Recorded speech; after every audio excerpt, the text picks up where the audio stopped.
मौलाना फजलुर रहमान का आज़ादी मार्च आज अपनी मंजिल इस्लामाबाद पहुंचेगा। ज़राए के मुताबिक गोजरा से ये मार्च इस्लामाबाद के लिए कूच कर चुका है।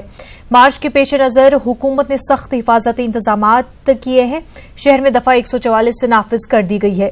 JUIF के सरबराह मौलाना फजलुर रहमान इस मार्च की क़यादत कर रहे हैं। इस्लामाबाद में मुस्लिम लीग नून और पीपल्स पार्टी समेत दीगर अपोजिशन जमातें भी इजलास में शामिल होंगी। आज़ादी मार्च के पेश नज़र इस्लामाबाद में प्राइवेट स्कूल बंद है। इस्लामाबाद के कायद आज़म यूनिवर्सिटी ने मुकर्ररा इम्तहानात मुलतवी कर दिए हैं। पाकिस्तान से सीनियर सहाफ़ी कामरान साकी हमारे साथ जुड़ गए हैं। कामरान, आपका खैर मकदम है न्यूज़ 18 उर्दू में। कामरान, सबसे पहले तो आपसे ये समझना चाहेंगे कि आज़ादी मार्च क्यों निकाला जा रहा है? देखिए, आज़ादी मार्च दो तरह से लोग इसे देखते हैं जी। एक तो वो है जो कि मौलाना साहब के हक में है और समझते हैं कि गुर्बत, बेरोजगारी, महंगाई और बहुत सारे मसाइल का आवाम को हुकूमत के आने के बाद उनकी मुश्किलात में इजाफा हुआ है और इससे अब हुकूमत से आज़ादी चाहिए उन्हें और ये जो है वो जरूरी है। इससे वो लोग हैं जो समझते हैं कि मौलाना साहब जो है जो कि पिछले 30-35 साल से किसी न किसी तरह कभी कश्मीर कमेटी के चेयरमैन रहे, कभी किसी वजारत पे रहे तो कभी किसी और मनसब पे, तो अब वो क्योंकि पहली दफा ऐसा हुआ है 30-35 साल में एक मौलाना साहब को अपनी जाती हैसियत में कुछ सीट या नशिस्त या समझ में इक़्तिदार नहीं मिला, तो अब वो चाहते हैं कि मैं नहीं खेलूंगा तो किसी को भी नहीं खेलने दूंगा और उसके ऊपर कायम है। ये दो मुख्तलिफ राय जो है वो इस मार्च के हवाले से कायम है। तमाम गुर्बत, बेरोजगारी और चीजों के मुतालिक तो हर शख्स जो है वो बखूबी जानता है कि पहले से मामला बड़े हैं, लेकिन दूसरी जानिब बहुत से ऐसे इक़दाम इमरान खान की हुकूमत ने किए भी हैं जिन्हें सराहना भी जरूरी है। ताहम एक सहाफ़ी के तौर पर या तजिया निगार के तौर पर इसे मैं बहुत ज्यादा कामयाब होता नहीं देखता, क्योंकि इससे इतनी बड़ी तादाद जो है वो लोगों की नहीं है, उस तरह से मकबूल भी नहीं है। ताहम क्योंकि उनका ताल्लुक एक मजहबी जमात से है और मजहब का हमेशा हर चाहे वो इस्लाम हो या कोई भी मजहब हो, उसका वोट बैंक और उससे पैरोकार जो है मुमकिन बड़ी तादाद में मौजूद होते हैं हर जगह पे। जी। इस वजह से चंद अफराद जो है मुमकिन उनके साथ शामिल हैं और इस मार्च के साथ जो है वो रवा तमाम। जी बिल्कुल। मौलाना फजलुर रहमान के साथ जो है दीगर ओपोजिशन पार्टियों की हिमायत भी हमें हासिल होती हुई दिखाई दे रही है। लोगों का इस मार्च के हवाले से क्या कहना है कि ये जो है वाकई लोगों के मुद्दे उठा रहे हैं इस आज़ादी मार्च से या फिर सिर्फ सियासत की जा रही है? देखिए, ज्यादातर लोगों की राय तो यही है, जैसे मैंने दो राय बता दी, ज्यादातर लोगों की राय तो यही है कि ये एक पॉलिटिकल मार्च है और इक़्तिदार की जरूरत नहीं है उनके पास तो हो रहा है, क्योंकि नून लीग और पीपल पार्टी जो इसकी हिमायती और ANP है उनके खासतौर पर पीपल पार्टी और नून लीग के जितने भी सरबराह हैं टॉप 3-4 वो जेलों के अंदर हैं या कैदोबंद की उनके ऊपर करप्शन या मुख्तलिफ इल्जामात के तहत वो कैद हैं। जैसे आसिफ अली जरदारी साहब का सदर भी रहे हैं, जेल में है, पीपल पार्टी के सरबराह भी हैं, उसके साथ साथ नून लीग के नवाज शरीफ साहब, मियां शहबाज शरीफ के बेटे जो है वो कुछ दिन पहले दोबारा उनके अरेस्ट वारंट की जारी होकर ऐसी बहुत सारी चीजों को मुद्दों को लेकर मामला को लेकर इनके पास मुश्तरका प्लेटफॉर्म नहीं था और अब मौलाना साहब ने इब्तदा की और जैसे मैंने कहा कि मजहब कार्ड का हमेशा से जो है वो एक वोट बैंक रहा है हर जगह से, तो अब उन्हें प्लेटफॉर्म ऐसा मुयसर इन तमाम पार्टी को आ गया जिसके ऊपर ये इकट्ठा हो सकें और कहीं ना कहीं हुकूमत को दबाव पे ला के अपने चीजों से छुटकारा हासिल कर सकते हैं, या अगर हुकूमत गिरती है तो इनके सर से जायद ला वो हुकूमत और अवाम का, आम आदमी का नुकसान होगा। इन्हें कम अज कम अगले इलेक्शन हों और इन्हें इक़्तिदार में बिल्कुल। कामरान, इस्लामाबाद पहुंचने जा रहा है ये मार्च, वहां पर कैसा मंजर देखने को मिल रहा है? सिक्योरिटी के किस तरह के इंतजाम हैं? देखिए, जैसे अभी आपने भी बताया तालीमी इदारों को उन देश के लिए बंद किया जा रहा है कुछ दिनों के लिए। मामूला तो जिंदगी यकीनन वहाँ पे अगर 10,000 लोग भी इकट्ठे हो जाए तो वो डिस्टर्ब होंगे। बहुत सारी शहराएं बैगर्डिंग पे लगानी पड़ रही हैं, सिक्योरिटी का हाईलाइट कर दी गई है, क्योंकि 12,000 लोग भी अगर एक जगह पे इकट्ठे हो जाएंगे, 5,000 भी हो जाए तो एक बड़ा मजमा होता है। और पाकिस्तान में आपको पता है कि दहशतगर्दी को लेकर सिक्योरिटी की सूरत हाल पहले भी कोई काबिल तारीफ उस तरह से नहीं है, तो वो यकीनन बड़े सख्त फासी इंतजाम है, खासतौर पर रेड जोन जहाँ पे इंडस्ट्रीज और हमारे हसास दफातर और बड़े दफातर मौजूद हैं, सुप्रीम कोर्ट, उन जी। इलाकों की सिक्योरिटी को जो है वो इंतहाई किया गया है, सख्त किया गया है, जी। ताकि खुदा न खास्ता किसी नाखुशगवार वाक़े या हजूम के मुश्किल होने की सूरत में वो चीजें महसूस है। बिल्कुल बिल्कुल। कामरान, बेहद शुक्रिया तमाम तर तफसीलात के लिए। आगे बढ़ते हैं। पाकिस्तान में हुए ट्रेन हादसे में हलाकतों की तादाद बढ़कर 73 हो गई है। इस हादसे में कई अफराद जख्मी भी हुए हैं। उनमें बेशतर की हालत तशवीशनाक बताई जाती है। हादसा गैस सिलेंडर फटने से हुआ और देखते ही देखते पूरी ट्रेन उसकी जद में आ गई। यह हादसा रहीम यान खान के इलाके लियाकतपुर के करीब हुआ। ट्रेन कराची से रावलपिंडी जा रही थी।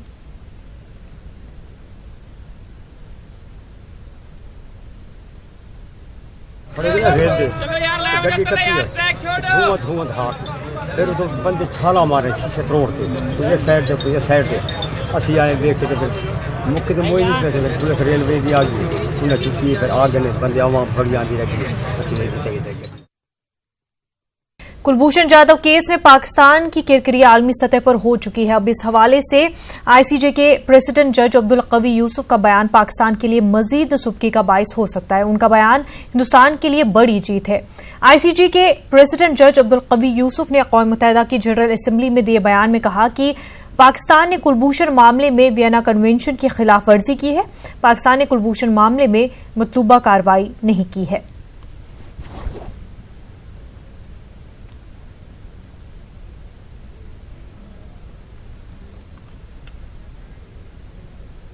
जम्मू कश्मीर में आज एक नए बाब का आगाज हो गया। जम्मू कश्मीर को आज बाज़ाब्ता तौर पर यूटी बना दिया गया है। इस बीच गिरीश चंद्र मुर्मू ने यूनियन टेरिटरीज जम्मू कश्मीर के पहले लेफ्टिनेंट गवर्नर की हैसियत से आज हलफ लिया। जम्मू कश्मीर हाईकोर्ट की चीफ जस्टिस गीता मित्तल ने गिरीश चंद्र मुर्मू को एलजी के ओहदे का हलफ दिलाया।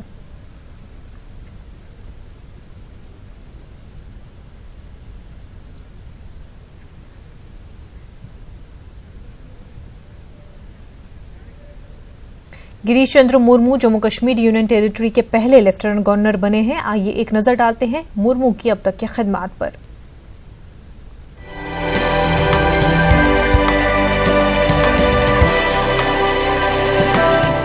जम्मू कश्मीर यूनियन टेरिटरी के पहले लेफ्टिनेंट गवर्नर गिरीश चंद्र मुर्मू का ताल्लुक उड़ीसा के मयूरभंज जिले से है। मुर्मू ने उत्कल यूनिवर्सिटी से पॉलिटिकल साइंस में एमए किया और यूनिवर्सिटी ऑफ बर्मिंघम से पब्लिक सर्विसेज में एमबीए की डिग्री हासिल की। मुर्मू 1985 बैच गुजरात कैडर के आईएएस अफसर हैं। इससे पहले वो गुजरात में प्रिंसिपल सेक्रेटरी के ओहदे पर फायज रह चुके हैं। नरेंद्र मोदी जब गुजरात के वजीर आला थे तब मुर्मू प्रिंसिपल सेक्रेटरी थे। कहा जाता है कि नरेंद्र मोदी मुर्मू की सलाहियतों से अच्छी तरह वाकिफ हैं।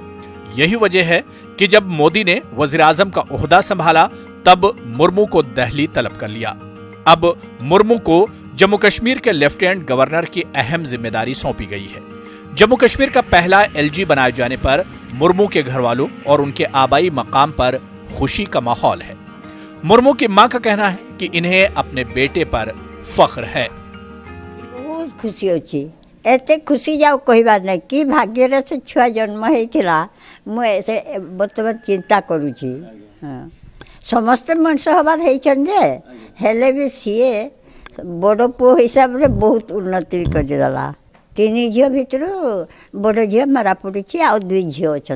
बापा माँ एकमात्र झील। हाँ मोर संपत्ति बाड़ी ढेर अच्छी भल हिसाब से समस्त मनुष्य कर देती। गिरीश चंद्र मुर्मू के भाइयों और गांव वालों ने भी खुशी का इजहार किया और इस उम्मीद का इजहार किया कि वो आइंदा भी अपनी जिम्मेदारियां बखूबी निभाएंगे। भी भैया ने नाम कमाए, जितने काम किए अपना कैपेसिटी के हिसाब से, दक्षता के हिसाब से, तो पहले भी बहुत बड़े बड़े पोस्ट में रहे हैं।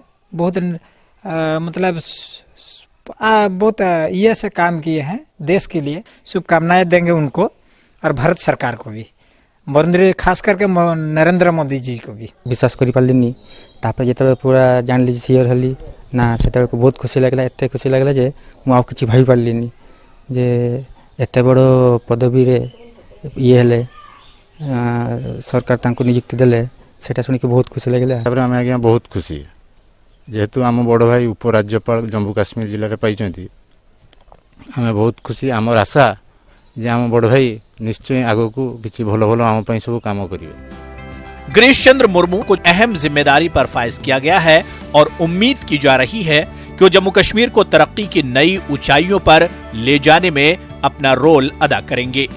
Bureau report, news 18 Urdu. दफा 370 खत्म करने के बाद खिते लद्दाख भी अब यूनियन टेरिटरी में तब्दील हो गया है। इस सिलसिले में आज सुबह सिंधु संस्कृति ऑडिटोरियम लेह में एक तकरीब मुनक्किद हुई। इस तकरीब के दौरान जम्मू कश्मीर की चीफ जस्टिस गीता मित्तल ने लद्दाख के पहले लेफ्टिनेंट गवर्नर आर.के. माथुर को हलफ दिलाया। उन्हें गार्ड ऑफ ऑनर भी पेश किया गया। इस सिलसिले में लेह में रंगारंग तकरीब भी मुनक्किद हुई। उसमें हजारों लोगों ने शिरकत की, उनमें तलबा की खासी तादाद भी शामिल थी। इस बीच लद्दाख के करगिल जिले में आज यौम सियाह मनाया गया। करगिल में 3 रोजा एहतजाज की कॉल दी गई थी। करगिल के लोगों की मांगों को नजरअंदाज करने का इल्जाम लगाया जा रहा है।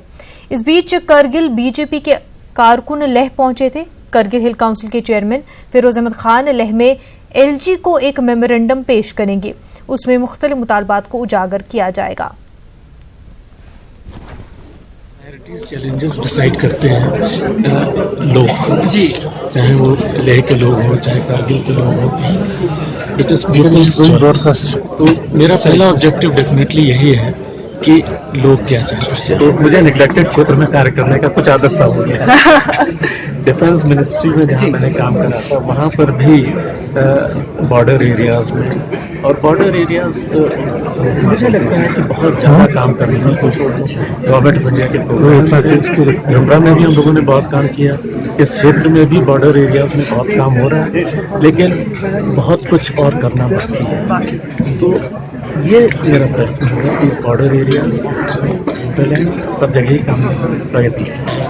मैं तमाम लोगों की तरफ से, लद्दाख के लोगों की तरफ से नरेंद्र मोदी जी को, अमित शाह जी को और इंडिया सरकार को। जम्मू कश्मीर के कुलगाम में मगरबी बंगाल के मजदूरों के कत्ल के मामले में ममता बनर्जी ने मरकजी हुकूमत को तनकीद का निशाना बनाया है। उन्होंने कहा कि तमाम एहतियाती इक़दाम के बावजूद मजदूरों का कैसे कत्ल हुआ, जबकि अब जम्मू कश्मीर का इंतजामिया मरकजी हुकूमत के हाथों में है। वहीं ममता बनर्जी ने मामले की जल्द से जल्द जांच की मांग की है।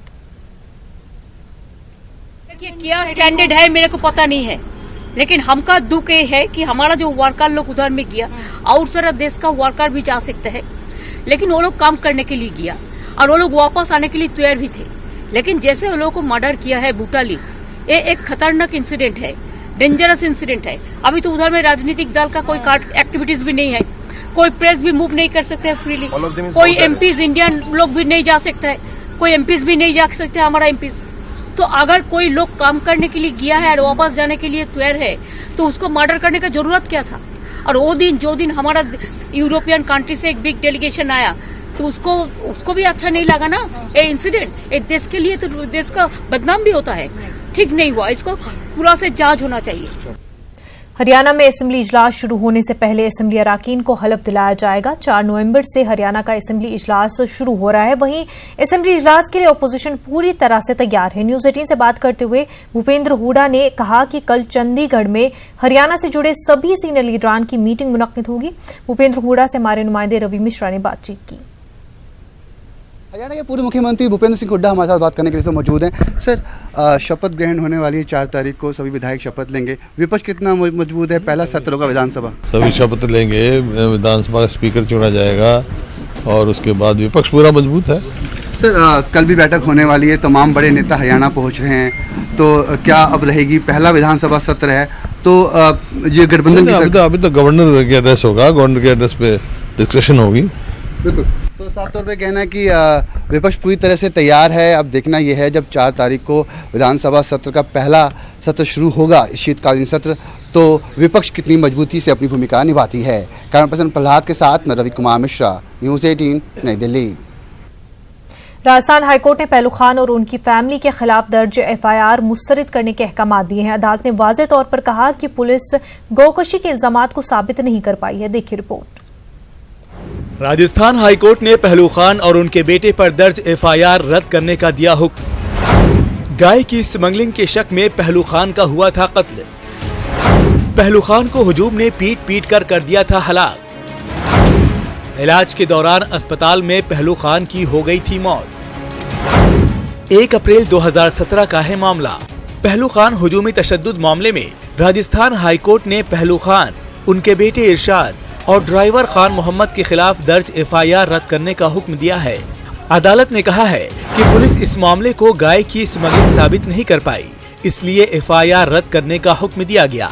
पुलिस ने पहलू खान पर हमला करने वालों के खिलाफ कत्ल का केस दर्ज तो किया ही था, साथ ही पहलू खान, उनके बेटे और पिकअप ड्राइवर के खिलाफ गाय की स्मगलिंग का मामला भी दर्ज किया था। पुलिस इस मामले में चार्जशीट भी दाखिल कर चुकी है। आज माननीय उच्च न्यायालय राजस्थान जयपुर बेंच ने पहलू खान व उसके 2 बेटे व ड्राइवर खान मोहम्मद के खिलाफ राजस्थान बोवाइन एक्ट के तहत दर्ज की गई FIR व चार्जशीट को रद्द कर दिया गया। कोर्ट ने यह माना चूँकि गाय जो ले जाई जा रही थी वह दुधारू गाय थी और उनके साथ 1 व 2 महीने के बछड़े थे, इसलिए यह नहीं माना जा सकता कि जो गाय ले जा रही थी वह वध करने के प्रयोजन से ले जा रही थी। कोर्ट ने यह भी माना कि चार्जशीट व FIR से कहीं भी परिलक्षित नहीं होता कि जो बेसिक इंग्रेडिएंट्स है सेक्शन 5 का, उसके तहत कि गाय ले जाई जा रही थी वो वध करने के प्रयोजन से ले जाई जा रही थी। दरअसल साल 2017 में भीड़ ने गाय की स्मगलिंग के शक में पहलू खान को पीट कर हलाक कर दिया था। 1 अप्रैल 2017 को हरियाणा के जिला मेवात के रहने वाले पहलू खान जयपुर से 2 गाय खरीदकर अपने घर ले जा रहे थे, तभी रास्ते में भीड़ ने गाड़ी को रोककर पहलू खान और उनके बेटों के साथ मारपीट की। इलाज के दौरान अस्पताल में पहलू खान की मौत हो गई। खास बात यह है कि मकामी अदालत ने पहलू खान के कातिलों को सबूत की कमी और वीडियो को नाकाफी मानते हुए पहले ही बरी कर दिया है। Bureau report, news 18 Urdu.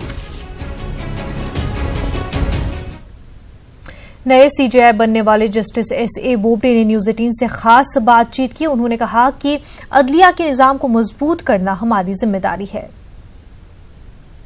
अगले मुख्य न्यायाधीश जस्टिस SS बोबडे साहब हैं। सर, आपको न्यूज़ 18 की तरफ से बहुत बहुत बधाई। सर, पहला सवाल कि आप बहुत ही इंटेलेक्चुअल माने जाते हैं, हालांकि आपका व्यवहार बहुत ही फ्रेंडली रहा है, लेकिन वकीलों को लेकर जब आप तर्क करते हैं तो काफ़ी सख्त रहा है कई वकीलों की तरफ से, जो मेरा एक्सपीरियंस रहा आपके कोर्ट में। तो सर, जिम्मेदारियां क्या रहेंगी न्यायपालिका के ऊपर? इतने सारे फिलहाल बोझ हैं मुकदमे को लेकर। नहीं, न्याय प्रक्रिया को मजबूत करना और न्याय देना, यही है हमारी, और कोई जवाबदारी नहीं है, जिम्मेदारी।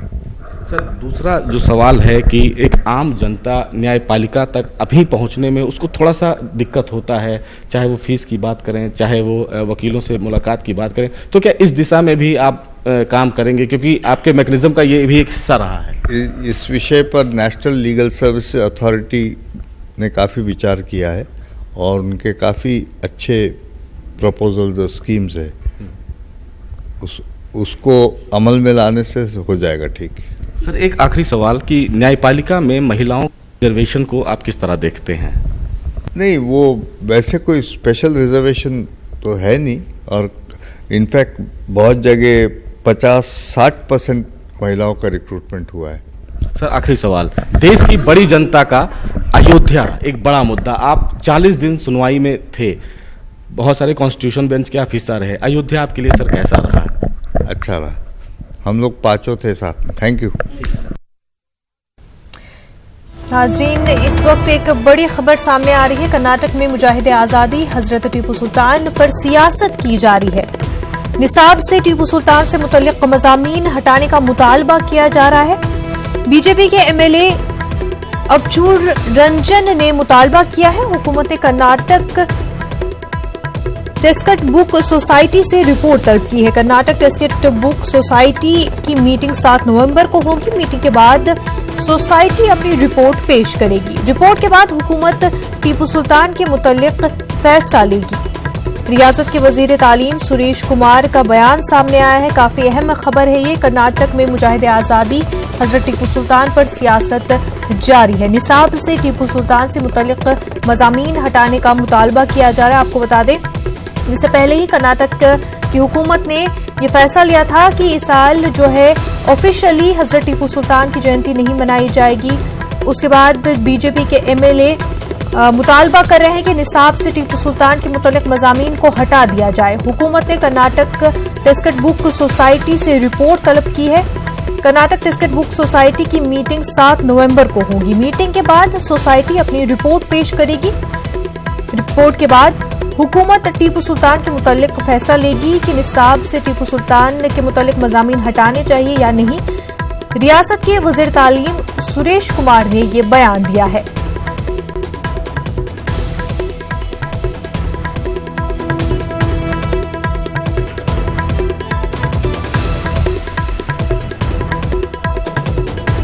के कब्रिस्तानों की हालत नागुफ्ताबे है। हुकूमत पूरे सूबे में करीब 8000 कब्रिस्तानों की घेराबंदी कराने का दावा करती है और ये सही है कि जिन कब्रिस्तानों की घेराबंदी हुई है वो कब्रिस्तान महफूज है, लेकिन शहर के कब्रिस्तानों में आधे से ज्यादा कब्रिस्तान पर कब्जा है और इस ताल्लुक से किसी तरह की कोई कार्रवाई नहीं की जा रही है। पेश एक खास रिपोर्ट। पटना में कब्रिस्तानों की हिफाजत एक बड़ा मसला। पटना में है कमोबेश 750 कब्रिस्तान। आधे से ज्यादा कब्रिस्तानों पर है नाजायज कब्जा। वक्फ बोर्ड के पास भी कब्रिस्तानों के नहीं है वाज़ेह आदाद-ओ-शुमार। बिहार वो रियासत है जहां कब्रिस्तानों की घेराबंदी के ताल्लुक से हुकूमत बजट में रकम मख्तस करती है और हुकूमत के मंसूबे के तहत कब्रिस्तानों की घेराबंदी का काम किया जा रहा है।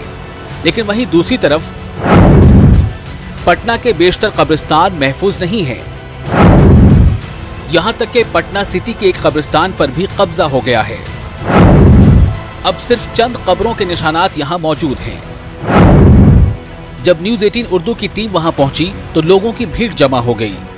मकामी लोग कहने लगे कि यहाँ अभी भी मैयत की तदफीन होती है, जबकि सच्चाई ये है कि कब्रिस्तान का एहतराम तक नहीं किया जा रहा है और न ही अब यहाँ तदफीन होती है।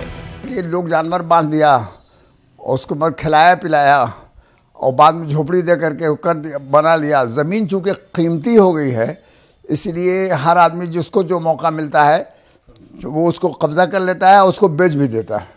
तो बजाय कब्रिस्तान और बढ़े या लोग वक्फ करें और घटता ही चला जा रहा है। एक अलमिया है, बहुत मसला है, लेकिन इसको कौन देखने का। वक्फ का कानून बहुत सख्त है। अगर मुतवल्ली लोग जो वक्फ के होते हैं, अगर मुतवल्ली नहीं चेयरमैन जो वक्फ होते हैं, अगर वो नोटिस लें तो डीएम को हिदायत है कि उस पर कब्जा खाली करावे, लेकिन न चेयरमैन करते हैं ऐसा और न कलेक्टर उस पर ध्यान देते हैं। शहर की आबादी में इजाफा हो रहा है और इस इजाफे के साथ मजीद कब्रिस्तानों की जरूरत है, लेकिन हालत ये है कि जो पहले से कब्रिस्तान मौजूद हैं उसकी हिफाजत एक मसला बना हुआ है। अमीरी बेगम वक्फ एस्टेट के इस कब्रिस्तान पर नजर डालिए, आपको कहीं से ये कब्रिस्तान नहीं दिख रहा होगा।